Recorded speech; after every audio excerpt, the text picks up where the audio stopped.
সম্মানিত ভিউয়ার্স, আসসালামু আলাইকুম। আমি এসেছি রাঙ্গামাটির সবচেয়ে বড় গরু বাজার, পৌর ট্রাক টার্মিনাল বাজারে। আপনারা সকলে উপভোগ করুন। বিশাল গরু বাজার, এখানে প্রচুর পরিমাণ গরু রয়েছে, একদম অনেক বেশি গরু রয়েছে, সেই পরিমাণ ক্রেতা নাই।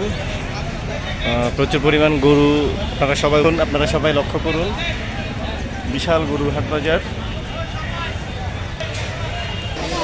এটি হচ্ছে নদীর ঘাটের বাজার টার্মিনালে। নদীর ঘাটে দেখুন আপনারা প্রচুর পরিমাণ গরু এসেছে, আপনারা সকলেই লক্ষ্য করুন। অনেক বেশি গরু,